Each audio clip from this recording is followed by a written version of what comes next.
Big Boss season 6 episode 72ന്റെ review ആണ്. Big Boss ഫോർമാറ്റിൽ എക്കാലത്തും ക്ലാസിക് എന്ന് കരുതപ്പെടുന്ന ഒരു ടാസ്ക്കാണ് റാങ്കിംഗ് ടാസ്ക്. സീസൺ 6ലെ കണ്ടസ്റ്റൻസ് എത്രത്തോളം ഭംഗിയായിട്ട് അത് ചെയ്തു എന്ന് എന്നോട് പേഴ്സണലി ചോദിച്ചു കഴിഞ്ഞാൽ എനിക്ക് എത്രത്തോളം ഭംഗിയായി എന്നൊരു അഭിപ്രായമില്ല. ഈ ഒരു ടാസ്കിന് പല ഉദ്ദേശ ലക്ഷ്യങ്ങളുണ്ട്. പല ആളുകളും പല രീതിയിലാണല്ലോ ഗെയിമിനെ നോക്കിക്കാണുന്നത്. എൻ്റെ ഒരു പെർസ്പെക്റ്റീവിൽ ഇതിൻ്റെ ഉദ്ദേശ ലക്ഷ്യങ്ങൾ ഇന്ന് നടന്നില്ല.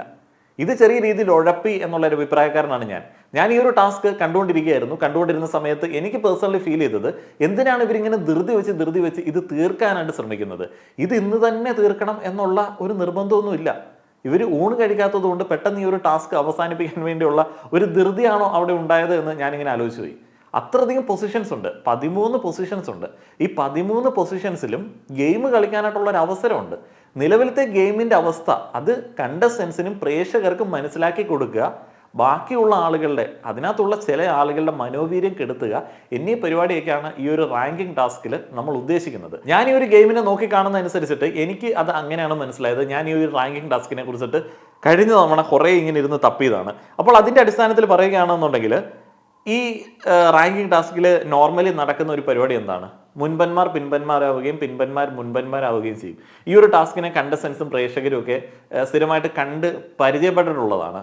അത്യാവശ്യം ഗെയിം നോളജ് ഉള്ള ആളുകൾ എപ്പോഴും സെൻറ്റർ പൊസിഷന് വേണ്ടിയാണ് ട്രൈ ചെയ്യുന്നത്. സെൻറ്റർ പൊസിഷൻ പിടിക്കാൻ നോക്കും. ഫസ്റ്റിൽ പോയി നിന്ന് കഴിഞ്ഞാൽ സംഭവിക്കുന്നത് എന്താണെന്ന് വെച്ച് കഴിഞ്ഞാൽ ഒരു ഈഗോ അവിടെ വർക്കൗട്ട് ആവും. ആ ഒരു ഈഗോ ഫസ്റ്റിൽ നിൽക്കുന്ന ആളുകളുടെ മുഴുവൻ മനോവീര്യവും കെടുത്തുന്ന തരത്തിലേക്കുള്ളതാണ്. ബാക്കിയുള്ള ആളുകൾ ശക്തമായിട്ട് അവരെ ടാർഗറ്റ് ചെയ്യും. സെൻട്രൽ പോയി നിൽക്കുകയാണെന്നുണ്ടെങ്കിൽ അവരെ പതുക്കെ അപ്പുറത്തോട്ടും ഇപ്പുറത്തോട്ടും തട്ടാനായിട്ടുള്ള സാധ്യത ഉണ്ട്. ഇത് അവസാനം വരെ നടക്കണം. ഈ 13 ആളുകളും അങ്ങനെ ബാക്കിയുള്ള എല്ലാ കണ്ടസ്റ്റൻസിൻ്റെയും ഗെയിം അനാലിസിസിൻ്റെ അടിസ്ഥാനത്തിൽ പെർഫോമൻസിൻ്റെ അടിസ്ഥാനത്തിൽ മുഴുവൻ ഷഫിൾ ചെയ്യപ്പെടണം. അതാണ് ഈ ഒരു ഗെയിമിൻ്റെ ഒരു രീതി. അത് അങ്ങനെയാണ് പോവേണ്ടത്. അല്ലാതെ ഇപ്പോൾ ഒരാൾ ഒരു മേശ പോയി കരസ്ഥമാക്കി അതവിടെ പിടിച്ചുകൊണ്ട് നിൽക്കുക വാശിയോടെ എന്നുള്ളതല്ല പലപ്പോഴും ഈ ഒരു ഗെയിമിൽ ഉദ്ദേശിക്കുന്നത്. നമ്മളൊരു പൊസിഷൻ പിടിക്കുക എന്നുള്ളതല്ല, ബാക്കിയുള്ള ആളുകളുടെ പൊസിഷൻ എത്രത്തോളം താഴ്ത്തിക്കൊണ്ട് വരിക, എന്നിട്ട് നമ്മളെ ബാക്കിയുള്ള ആളുകൾ ഇങ്ങനെ കയറ്റിക്കൊണ്ട് വരുന്ന സാഹചര്യം ഉണ്ടാക്കിയെടുക്കുക എന്നുള്ളതാണ് ഇതിൻ്റെ ഒരു മെയിനായിട്ടുള്ള ഐഡിയ. ഇപ്പോൾ സെൻറ്റർ പൊസിഷനിൽ ആദ്യം തന്നെ സ്പേസ് പിടിക്കുന്ന ആളുകൾ ആരൊക്കെയാണ്? സായി ഉണ്ട്, അതേപോലെ തന്നെ ജാസ്മിൻ ഉണ്ട്, പിന്നെ ഋഷി. ഈ ഗെയിമിൻ്റെ ഒരു ഐഡിയക്കൊന്നും അല്ല പോയി സെൻട്രൽ പൊസിഷൻ പിടിക്കുന്നത്, ഋഷി നിൽക്കുന്നുണ്ട്. ആദ്യഘട്ടങ്ങളിലെ ആവേശോജ്വലമായിട്ടുള്ള ഒരു കളിയിൽ ശ്രീധു 4th പൊസിഷനിലേക്ക് വരുന്നുണ്ട്.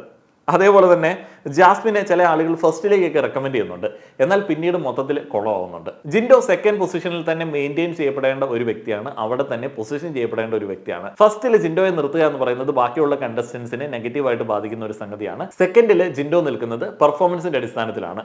അപ്പോൾ അതുവരെ ഓക്കെയാണ്, പക്ഷെ ബാക്കിയുള്ളത് മുഴുവൻ കുളമായതുപോലെയാണ് എനിക്ക് തോന്നിയത്. ഈ ഒരു ഗെയിമിൽ ആക്റ്റീവായിട്ട് പാർട്ടിസിപ്പേറ്റ് ചെയ്യാത്ത ഒരാൾ 7th പൊസിഷനിൽ നിൽക്കുന്നുണ്ട്, അൻസിബയൊക്കെ 7th വരിക എന്ന് പറയുന്നത്, അതും അത്രയധികം എഫേർട്ടൊന്നും ഇല്ലാതെ വരിക എന്ന് പറയുന്നതും ഈ ഒരു ഗെയിമിൻ്റെ നല്ല നടപ്പ് കൊണ്ടല്ല. ജാസ്മിൻ 10th പൊസിഷനിലേക്ക് പോകുന്നു, സിജോ 11th പോകുന്നു, അപ്സര 12th പോകുന്നു. എന്നിട്ടും അഭിഷേക് ഫസ്റ്റ് നിൽക്കുന്നു, 3rd അർജുൻ നിൽക്കുന്നു, 4th ശ്രീധു നിൽക്കുന്നു. അപ്പോൾ ബാക്കിയുള്ള ആളുകൾ ശരിക്കും പറഞ്ഞാൽ ഈ ഒരു ഗെയിമിനെ ഗെയിമായിട്ട് നോക്കിയെടുത്തില്ല എന്നുള്ളതാണ്. പലപ്പോഴും അവിടെ ആ ഒരു ഫ്രണ്ട്ഷിപ്പും കാര്യങ്ങളൊക്കെ നമുക്ക് കാണാനായിട്ട് സാധിച്ചു.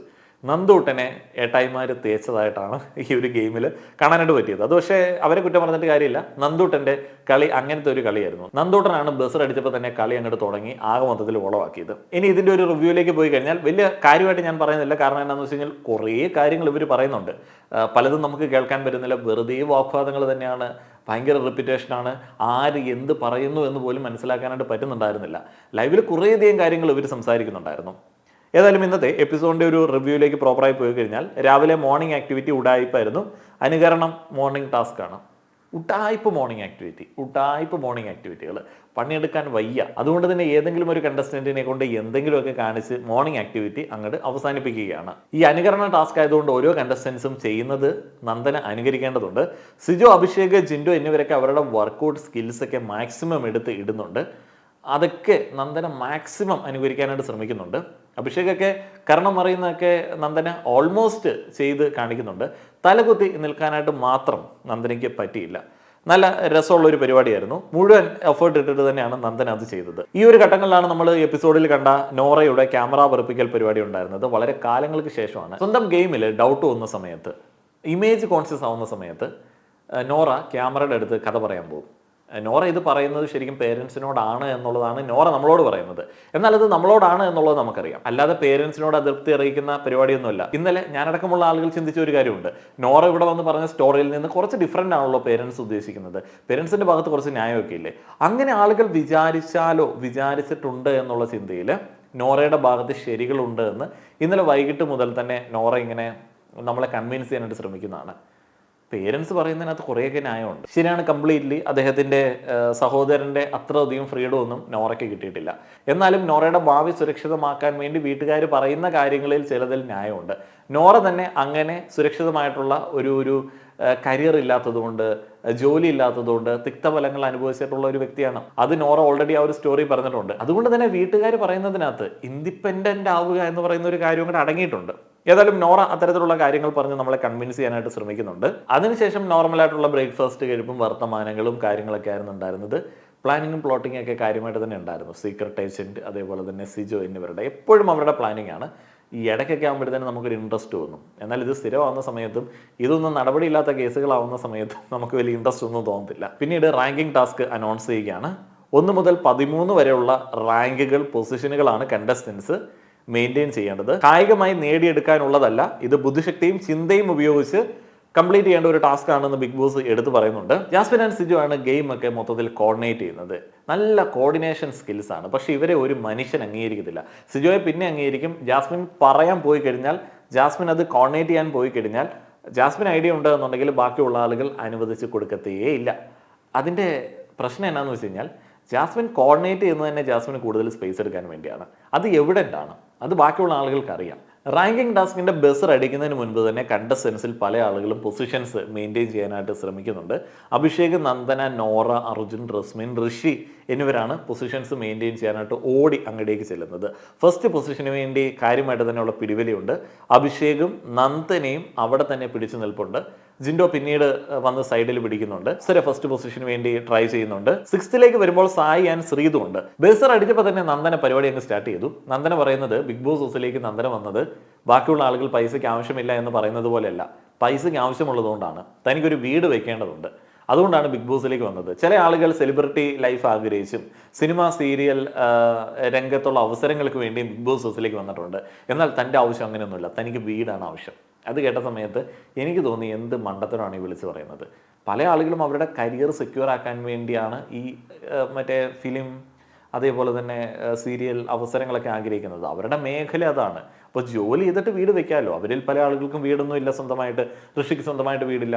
എന്നാലും വീട് വെക്കണം എന്നൊക്കെ പറയുന്ന ഒരു പരിപാടി നമുക്ക് അങ്ങനെയുള്ള ആഗ്രഹങ്ങൾ ഉള്ളിലുണ്ടായിരിക്കും. അത് എടുത്തു പറയുമ്പോഴത്തേന് നന്ദനയുടെ ആ ഒരു ഗെയിം എന്താണെന്നുള്ളത് ബാക്കിയുള്ള ആളുകൾക്ക് മനസ്സിലായി. നന്ദൻ ഈ ഒരു കാര്യം എടുത്തു പറഞ്ഞതുകൊണ്ടാണ് സിജോയും അതേപോലെ തന്നെ സായിയും ഒക്കെ നന്ദനയ്ക്കെതിരെയുള്ള പോയിന്റുകൾ വീടുമായി ബന്ധപ്പെട്ട് പറയുന്നത് എന്നുള്ളതാണ് അവർ പറയുന്നത്. പക്ഷേ ടാസ്ക് അങ്ങോട്ട് തുടങ്ങിയപ്പോഴത്തേന് ചോദ്യശരങ്ങൾ 4 പാട് നിന്ന് നന്ദൂട്ടനെതിരെ പാഞ്ഞു വരികയാണ്.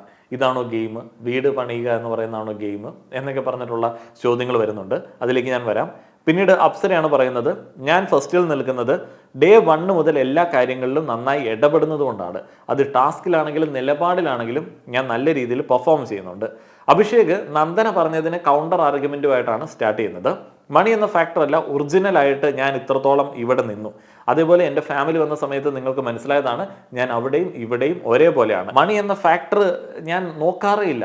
അതുകൊണ്ട് ഞാൻ ഫസ്റ്റ് പൊസിഷനിൽ നിൽക്കാനായിട്ട് അർഹനാണ്. വേറെ വലിയ കാര്യമായിട്ടൊന്നും അഭിഷേക് പറഞ്ഞില്ല. എന്നാലും അഭിഷേക് ഫസ്റ്റിൽ നിൽക്കാനായിട്ട് ബാക്കിയുള്ള ആളുകൾക്ക് വലിയ കുഴപ്പമൊന്നും ഉണ്ടായിരുന്നില്ലല്ലോ. ടാസ്ക് ഇത്ര പെട്ടെന്ന് അവസാനിപ്പിച്ചില്ല എന്നുണ്ടെങ്കിൽ വലിയ പ്രശ്നമാകുമെന്ന് വിചാരിച്ചുകൊണ്ടാണോ എന്നുള്ളത് എനിക്കറിയില്ല. അവസാന ഘട്ടത്തിലേക്ക് വരുന്ന സമയത്ത് സിജോയും ഫസ്റ്റ് പൊസിഷൻ ആഗ്രഹിക്കുന്നുണ്ട്. അപ്പോൾ സിജോ പറയുന്നത്, ഞാൻ സിമ്പതി പിടിച്ച് പറ്റിയിട്ടില്ല. തല്ലി കിട്ടിയതാണല്ലോ, അപ്പോൾ അതിൻ്റെ സിമ്പതി പിടിച്ച് പറ്റിയിട്ടില്ല.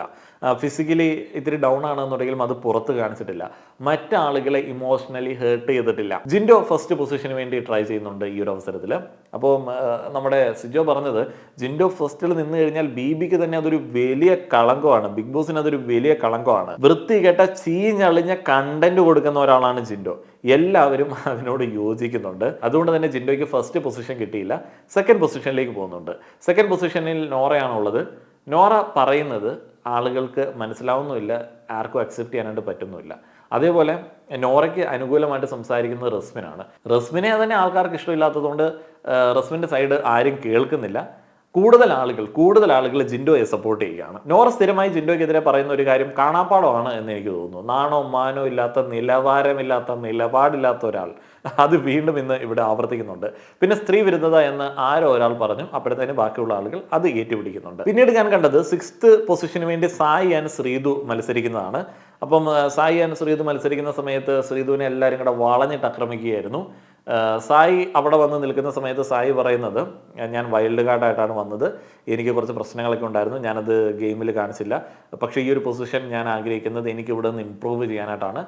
ശ്രീതുവും അത്തരത്തിൽ തന്നെയാണ് പറയുന്നത്, ലാംഗ്വേജ് ഇമ്പ്രൂവ് ആയി എന്നീ കാര്യങ്ങളെക്കുറിച്ചിട്ടൊക്കെ പറയുന്നുണ്ട്. പക്ഷേ ശ്രീതുവിന് അവിടെ കാര്യമായിട്ട് തന്നെ സപ്പോർട്ടില്ല, സായിക്ക് അവിടെ സപ്പോർട്ട് കിട്ടുന്നുണ്ട്.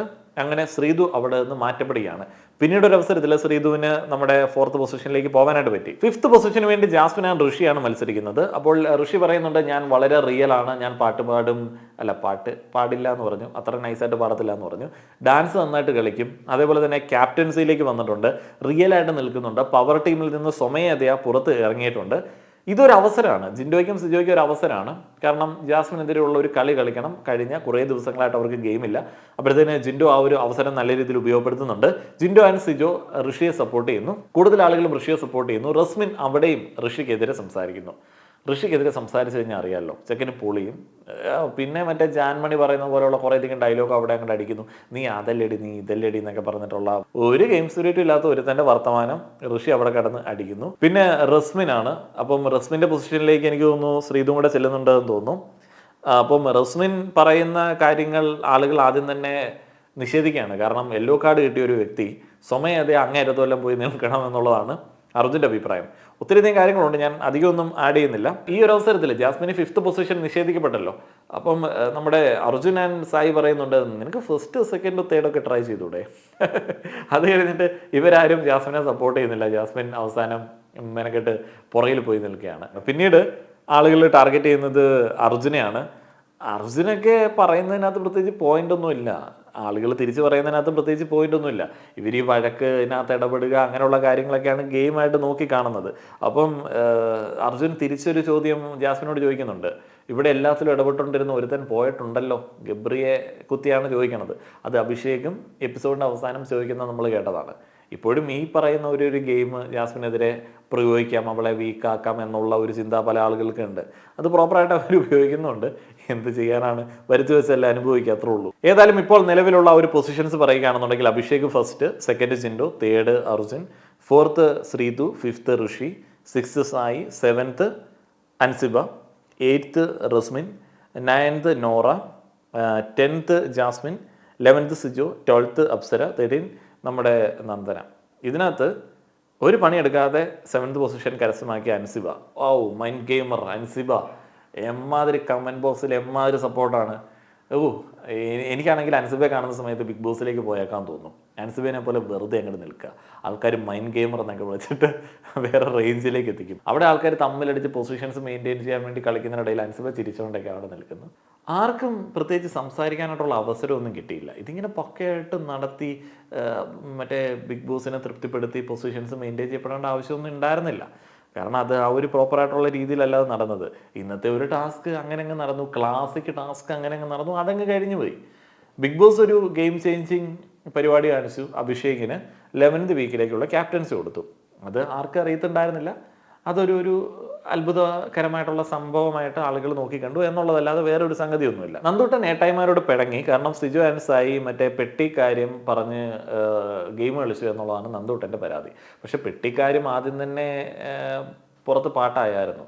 ഇതൊരു ചാരിറ്റി ഗെയിം പോലെയാണ് സിജോയും സായിയൊക്കെ കളിച്ചത്.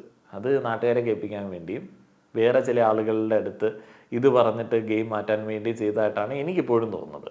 കാരണം അത് തരം പോലെ മാറ്റുന്ന ഒരു തീരുമാനമായിരുന്നു ആ ഒരു നന്ദൂട്ടനൊരു വീട് പരിപാടി. ഏതായാലും നന്ദൂട്ടനൊരു വീട് പരിപാടി ഓൾമോസ്റ്റ് ഇന്നുകൊണ്ട് അവസാനിച്ചു.